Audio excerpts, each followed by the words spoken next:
I'm halfway through October. It's chilly here, but there is some really good news behind me. Let me show you. The pond is doing so good, that stuff's flowering.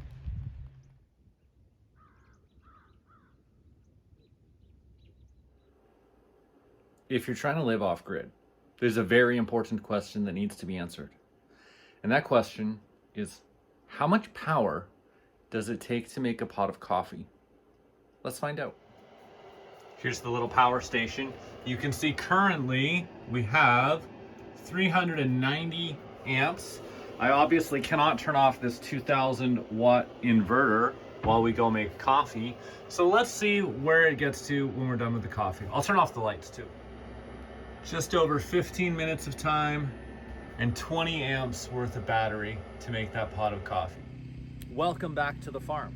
Today I've got to deal with this because I don't really want this to stay like this all winter.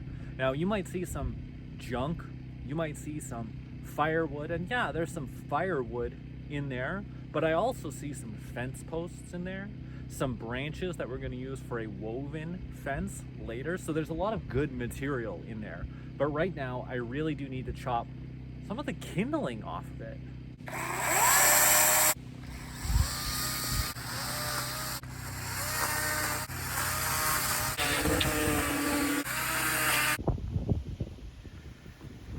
This one tree here is a really good example for everything that I'm going to do.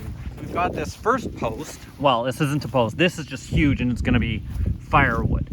This one right here is about a 5-foot long post that's not too thick, not too thin. This one's going to be great as a post. Then these two are both long and flexible and bendy. So we're going to use these to make the walls of a woven fence. So we'll take posts like this one, right? And then we'll weave posts like beams like this one in that are flexible. And that's how we'll make something much like that compost bin or the hunting blind we have way out in the forest. I should also mention, I'm going to take all these sticks and just bundle them together so that it's an easier pile of kindling. And we got to do that to the rest of them.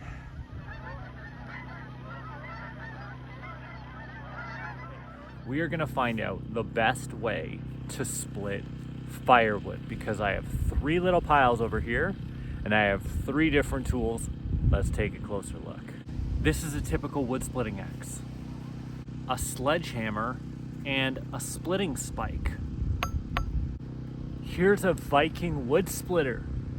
Which one will do the best? Let's go.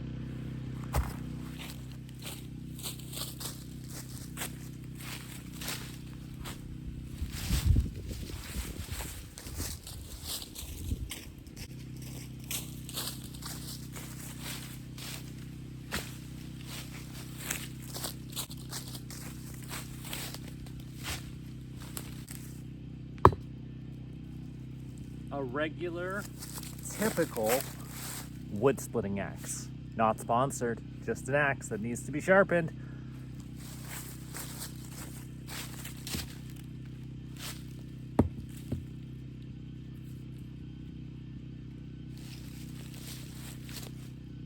Ready?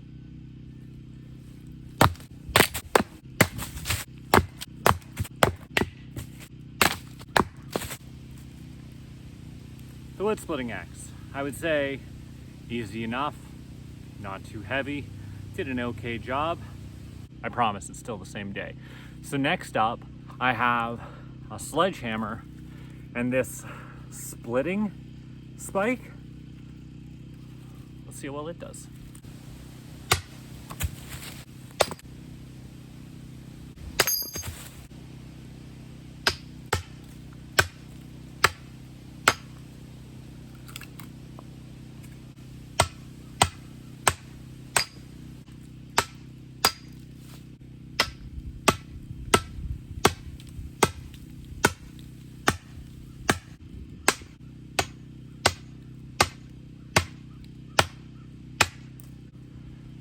The sledgehammer and the splitting spike, I took a moment to get figured out what I was doing with it. I think the long sledgehammer is wrong. A shorter hammer would be better. But overall, it was a lot more controlled to split the firewood than with the axe because stuff wasn't going flying everywhere. So kind of convenient, absolutely. On to our third and final contender, the Viking wood splitter. Yes, let's call this a wood splitter. Let's not talk about any other name for this tool. It's a wood splitter. Are you ready?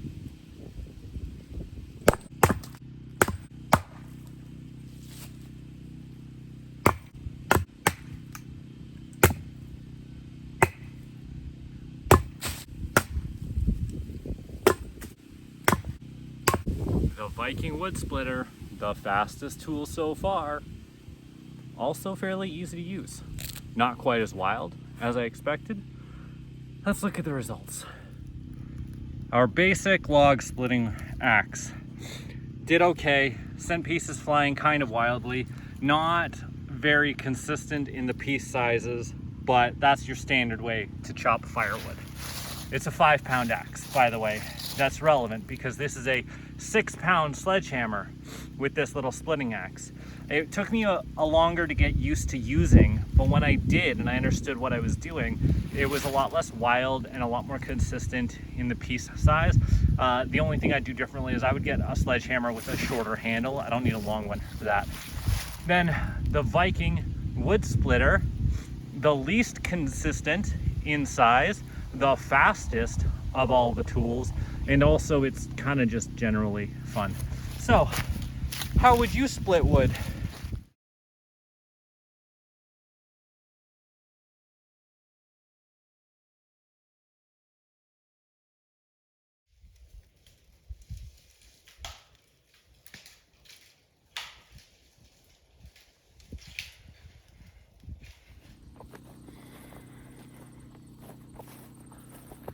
I'm off-grid in Eastern Ontario, and that means I have a solar system.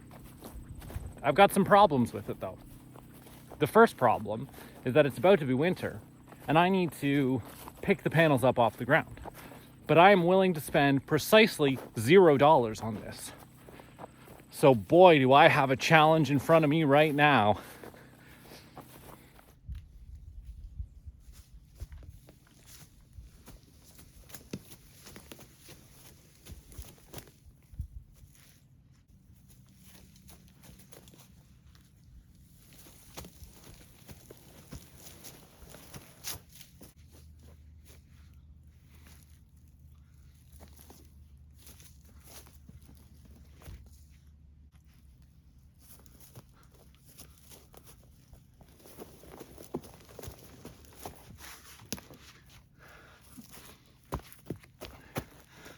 One of the other problems I've had with my solar system is that I really undersized multiple components. Specifically, the charge controller. It's a 30 amp charge controller. And if I had to do it all again, I'd get a 100 amp charge controller.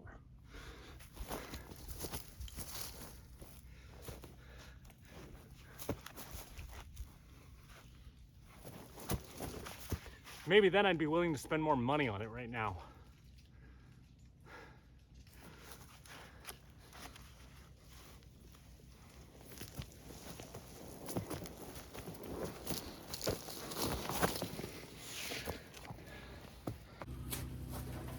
Hold on. What's wrong with a 30 amp charge controller? Let me tell you.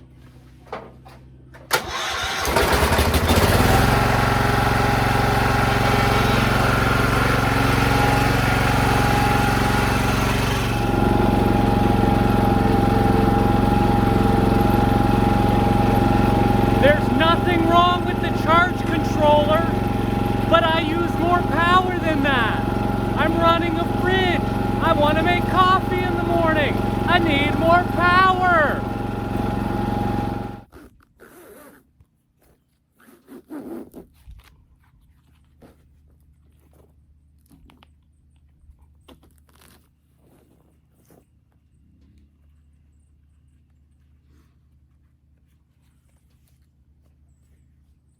And when you just need a little bit more power, that matters.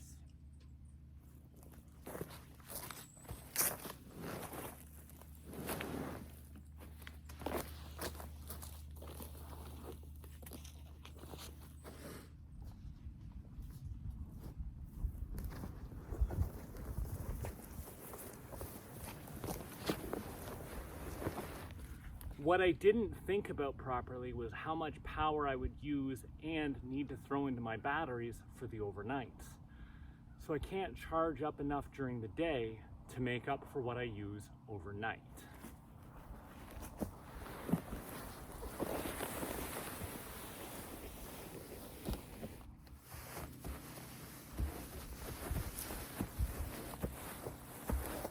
But maybe you're like me and you think, well, why don't you just upgrade the solar panels and get more power?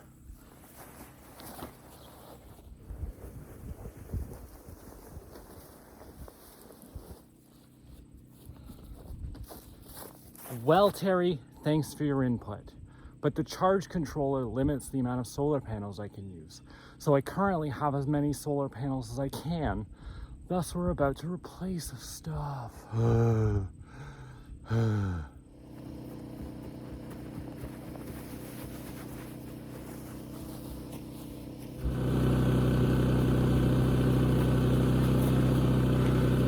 So remember, not doing it was an option. Maybe it's not the prettiest thing, but I'm pretty satisfied.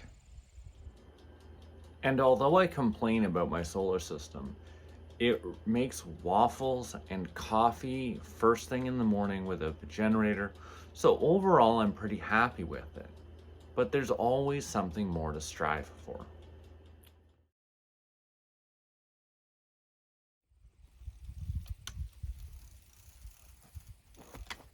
Check out all this free stuff I got.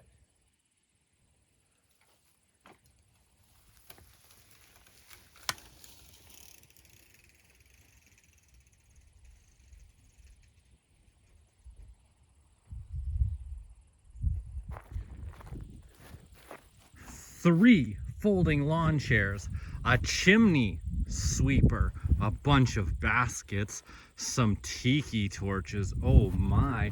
We've also got this barometer thing over here, some hanging baskets, a soccer ball for Abra, this electric cooler. I'm excited about this winch. Check that out. That's pretty cool. This little rug here, and of course that table folds down into a briefcase size. Oh, there's also a clock. Let me go grab the clock. On second thought, we'll keep that as a surprise for later. How did I get all of this stuff for free, you might ask? My community had a trash to treasure day, and people were just giving this away. People are so friendly out here in Eastern Ontario.